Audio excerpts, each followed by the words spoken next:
నిన్న లెక్కర్ స్కామ్కు సంబంధించి enforcement directorate విచారణకు హాజరైనటువంటి విజయసాయిరెడ్డిని దాదాపుగా 7 గంటల పాటు ఈడీ అధికారులు అయితే ప్రశ్నించారు. ఇప్పటికే 2 సార్లు సిట్ అధికారులు కూడా విజయసాయిరెడ్డిని ప్రశ్నించడం జరిగింది. సో తనకు తానే విజిల్ బ్లోయర్గా మారతానని గతంలో కూడా విజయసాయిరెడ్డి చెప్పాడు. ఏంటి ఆ విజిల్ బ్లోయర్ అంటే ఏంటంటే అప్రూవల్ అయితే కాదు, కానీ తనకు తెలిసిన సమాచారం మొత్తాన్ని కూడా చెప్పటం, లేదా ఎక్కడైనా తప్పు జరిగితే దాన్ని ఇతరుల దృష్టికి అధికారుల దృష్టికి తీసుకువెళ్ళటం. సో ఇలాంటి వాటిని ఏంటంటే విజిల్ బ్లోయర్ అంటారు. అంటే విజయసాయిరెడ్డి కూడా నాకు తెలిసింది మొత్తం నేను చెప్తాను, నాకు నేనే విజిల్ బ్లోయర్ అని చెప్పి నిన్న విజయసాయిరెడ్డి గతంలో చెప్పాడు. అయితే నిన్న విజయసాయిరెడ్డి కొంత కీలక సమాచారం వెల్లడించినట్టుగా తెలుస్తుంది. ఇప్పుడు ఇదే వైసీపీలో వైసీపీ వెన్నులో వణుకుగా మారింది. నిన్న విజయసాయిరెడ్డి ఎన్ఫోర్స్మెంట్ డైరెక్టరేట్లకు ఇచ్చినటువంటి సమాచారమే ఈరోజు వైసీపీ కొంపముంచబోతుందా అంటే ఎస్, అవుననే సమాధానం వస్తుంది. ఎందుకంటే హవాలాకు సంబంధించినటువంటి కొన్ని కీలక ఆధారాలు విజయసాయిరెడ్డి సమర్పించినట్టుగాను, వెంటనే దాన్ని పరిశీలనకు పంపి ఈడీ అధికారులు నిర్ధారించుకున్నట్టుగాను మనకి కొంత అధికారిక అనధికారిక సమాచారం అయితే అందుతుంది. అయితే ఒక విషయం నిన్న స్పష్టంగా ఒప్పుకున్నారు, మీడియా సమావేశంతోనే చెప్పాడు. మిథున్ రెడ్డి సూచన సలహా మేరకే 100 కోట్ల రూపాయలు, అంటే ఏదైతే సజ్జల శ్రీధర్ కంపెనీ ఉందో దానికి 100 కోట్ల రూపాయలు నేను ఇప్పించాను అని చెప్పి నిన్న స్వయంగా విజయసాయిరెడ్డి చెప్పడం జరిగింది. అయితే ఇది జగన్మోహన్ రెడ్డికి తెలిసి జరిగిందా, జగన్మోహన్ రెడ్డి 100 కోట్లు ఇప్పించాలని చెప్పాడా అంటే జగన్మోహన్ రెడ్డికి తెలియదని మాత్రం చెప్పాడు. కానీ మిథున్ రెడ్డి కోరిక మేరకే తాను ఇప్పించానని చెప్పి చాలా స్పష్టంగా చెప్పడం జరిగింది. అంటే మిథున్ రెడ్డి పాత్ర మీద కూడా విజయసాయిరెడ్డి నిన్న కొంత కీలక ఆధారాలు అయితే సమర్పించినట్టుగా అయితే తెలుస్తుంది. సో మొత్తంగా నిన్న విజయసాయిరెడ్డి వెల్లడించినటువంటి సమాచారం అనేది అత్యంత కీలక సమాచారంగా మారనుంది. విజయసాయిరెడ్డికి తెలిసిన సమాచారం అంతా ప్రధానంగా రూటింగ్ హవాలా ఏ మార్గాల్లో హవాలా జరిగిందనేది ప్రధానమైనటువంటి ప్రశ్న. సో హైదరాబాదు కేంద్రంగా కంటే కూడా ముంబై కేంద్రంగానో ఢిల్లీ కేంద్రంగానో మొత్తానికి ఎక్కువ లావాదేవీలు జరిగాయని చెప్పి దానికి సంబంధించిన కొంత తన దగ్గర ఉన్నటువంటి సమాచారం కూడా విజయసాయిరెడ్డి సమర్పించినట్టుగా అయితే మనకి తెలుస్తుంది. సో దీనికి సంబంధించినటువంటి వార్త అయితే ఒకటి వచ్చింది, ఒకసారి చూద్దాం. ముడుపుల కోసమే కొన్ని డిస్టిలరీలకి ఎక్కువ ఆర్డర్లు, పాపులర్ బ్రాండ్లను తప్పించారు, అనామక బ్రాండ్లను తెప్పించారు.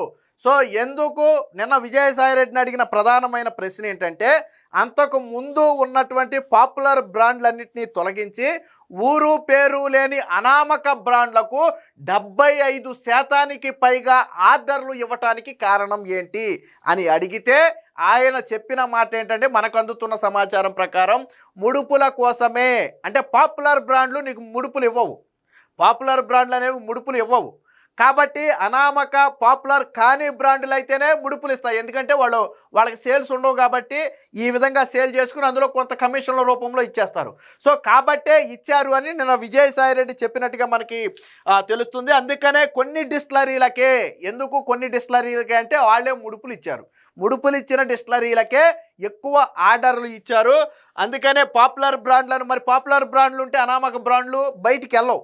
ఇప్పుడు 2 మంచి మద్యం ఒకటి ఉంది, అనామక మద్యం ఒకటి ఉందనుకోండి, సాధారణంగా మంచి మద్యాన్ని కొనుక్కుంటారు, అనామక మద్యాన్ని కొనుక్కోరు. కాబట్టి ఈ పాపులర్ బ్రాండ్లు డబ్బులు ఇవ్వట్లేదు, ముడుపులు ఇవ్వట్లేదు, కాబట్టి వాటిని తప్పించి అనామక బ్రాండ్లను తెప్పించారు. ఇదంతా చేసింది ఎవరో మీకు కూడా తెలుసు, సిట్ ఇప్పటికే అన్నీ తేల్చింది కదా.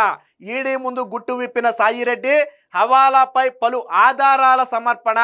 లిక్కర్ స్కామ్లో 7 గంటలు ప్రశ్నించిన ఈడీ కీలక అంశాలపై వరుస ప్రశ్నలు, విజిల్ బ్లోయర్గా తెలిసిందంతా చెబుతానని వెల్లడి. సో ఇది కీలకంగా మారింది. నిన్న ఏదైతే హవాలాపై పలు ఆధారాలు సమర్పించాడని చెప్తున్నారో అది వైసీపీకి ఇప్పుడు మింగుడు పడని అంశంగా మారింది.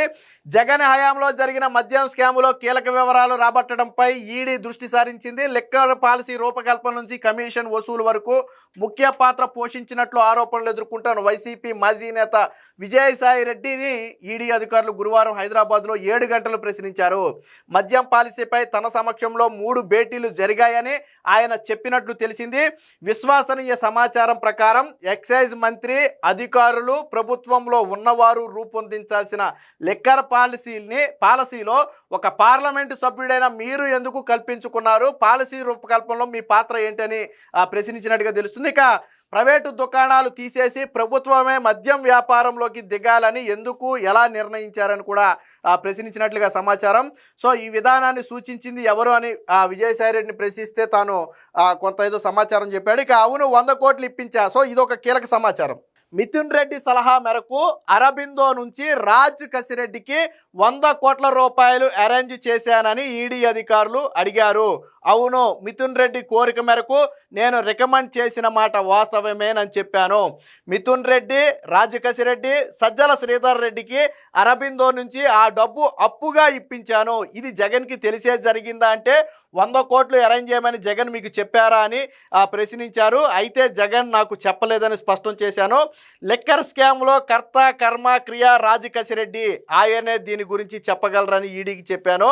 ఒకవేళ లిక్కర్ స్కామ్ అనేది జరిగి ఉంటే అది ఖచ్చితంగా జగన్కి తెలిసి జరిగి ఉండదని నేను చెప్పానని చెప్పాడు. సో చివరిలో చెప్పింది ఏంటంటే ఇది జగన్కి తెలిసి ఉండదు. లిక్కర్ స్కామ్ జరిగిన మాట వాస్తవమే. రాజ్ కసిరెడ్డే కర్త కర్మ క్రియ అని విజయసాయి రెడ్డి ఒప్పుకుంటాడు. 100 కోట్ల రూపాయలు మిథున్ రెడ్డి చెప్పాడు కాబట్టే అరబిందో నుంచి నేను 100 కోట్ల రూపాయలు ఇప్పించాను అని చెప్పి విజయసాయి రెడ్డే చెప్తాడు. కానీ ఇదంతా జగన్కు తెలిసి ఉండదని మళ్ళీ చివరిలో కవరింగ్ డైలాగ్ కూడా చెప్పాడు. సో దీని కంటిన్యూషన్ కూడా ఉంది, ఒకసారి చూద్దాం. అంటే విజయసాయి రెడ్డిని పలుసార్లు ప్రశ్నించగా అప్పటి ముఖ్యమంత్రి జగన్ సలహాదారుడు రాజ్ కసిరెడ్డి పేరు చెప్పినట్లుగా తెలుస్తుంది. నిర్దిష్టంగా కొన్ని డిస్టిలరీల నుంచే 75% మద్యాన్ని కొనుగోలు చేయడానికి కారణం ఏంటని ప్రశ్నించగా కమిషన్ల కోసమేనని సాయిరెడ్డి బదులిచ్చినట్లుగా తెలిసింది. మార్కెట్లో వినియోగంలో ఉన్న ప్రసిద్ధ బ్రాండ్లను పథకం ప్రకారం తప్పించడం వెనుక ఎవరి పాత్ర ఉందని ప్రశ్నించినప్పుడు మీకు అన్నీ తెలుసు, ఇప్పటికే సిట్ ద్వారా అన్నీ తెలుసుకున్నారు కదా, ఇక నేను చెప్పేది ఏముందని సాయిరెడ్డి పేర్కొన్నట్లుగా సమాచారం. దీని వెనక ఎవరున్నారు, అప్పటి ప్రభుత్వం ముఖ్యులా లేక అధికారులు అని ప్రశ్నించగా అందరూ ఉన్నారు. ఇది ఒక కీలకమైనటువంటి అంశం. గతంలో జరిగినటువంటి ఈ లిక్కర్కి సంబంధించినటువంటి పలు వ్యవహారాల్లో రాజకీయాలకు సంబంధించిన ప్రముఖులు ఉన్నారా లేదా అధికారులు ఉన్నారా అని విజయసాయి రెడ్డిని ప్రశ్నిస్తే ఆళ్ళు ఈళ్ళు కూడా ఉన్నారని చెప్పాడు.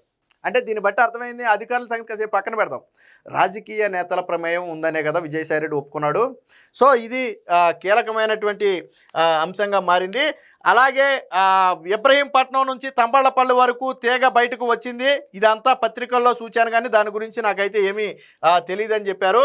ఇక డబ్బులు ఎలా పోయాయి అనే దానికంటే మద్యం ముడుపులు వసూలు వాటిని ఎక్కడెక్కడికి ఎలా చేరవేశారనే అంశంపై దీనికి సంబంధించి ఈడీ ప్రశ్నిస్తే హైదరాబాద్ కన్నా ముంబై నుంచే డబ్బు ఎక్కువగా బయటికి వెళ్ళింది, అందులో నాకు కొన్నే తెలుసు అంటూ కొన్ని ఆధారాలు కూడా ఈడీకి అందించినట్టుగా తెలుస్తుంది. ఎంత మొత్తం ఎటు వెళ్ళింది, తరలించిన వ్యక్తులు ఎవరు, హవాలా చేసింది ఎవరు తదితర వివరాలు అందులో ఉన్నట్లు సమాచారం. ఆ డాక్యుమెంట్లను ఈడీ అధికారులు అప్పటికప్పుడే స్కాన్ చేసి ఢిల్లీలోని ప్రధాన కార్యాలయానికి పంపగా వాటన్నిటినీ పరిశీలించి అవి కీలకమైన ఆధారాలుగా గుర్తించినట్లు సమాచారం. 100 కోట్ల మనీ రూటింగ్తో పాటు సూట్ కేస్ కంపెనీల వివరాలు కూడా సాయిరెడ్డి అందజేసినట్లుగా తెలిసింది.